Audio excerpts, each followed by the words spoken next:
Good morning, guys. Welcome back to our kitchen. Today we are making some more Copycat Texas Roadhouse rolls, which is one of our most requested recipes.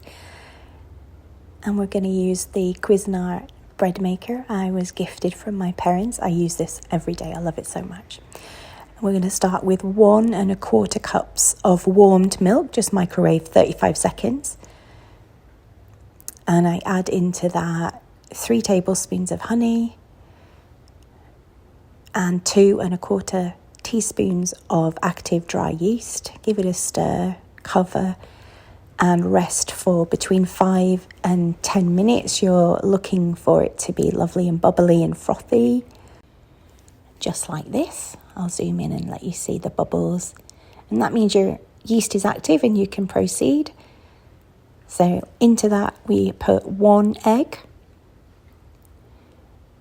and then 1 1/2 tablespoons of butter, just cold and cubed,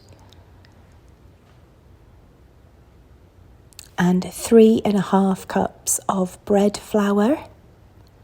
And then into the top of the bread flour you'll make a hole with your finger to put the salt in, and that's a teaspoon of salt going in. The reason I do that is it stops the salt getting into contact with the yeast too early on. I've had issues with my bread not rising, and since I've done that, I've had no issues. So putting the bread pan insert back into the bread machine and making sure that I select program number 8 on my bread machine, which is the dough cycle. Usually they run for about 1.5 hours. And then you just press on and leave it to run. Truly, if you don't have a bread machine, you need to go and get one. It does all the hard work for you. Hardly any mess. It's wonderful. So that's your dough completely finished. It does rise just above the bread pan, so make sure you have at least a 2-pound loaf tin like I do. Tip out your dough onto a floured surface and then start to roll out your bread. You are aiming for like a 9 by 13 kind of rectangle shape, and you will turn it over on itself about 3 to 4 times, so you've got some really lovely layers going into your bread. That's what's going to give you that classic Texas Roadhouse kind of pillowy, fluffy, domed kind of look. And if there's any Brits like me that weren't familiar with what a Texas Roadhouse roll is, it's a restaurant here called Texas Roadhouse, and their rolls are a beloved side that you get when you sit down before you order your meal, and people literally go to the restaurant because of that. They love them so much. Now, shaping Texas Roadhouse rolls is super easy because you just cut them.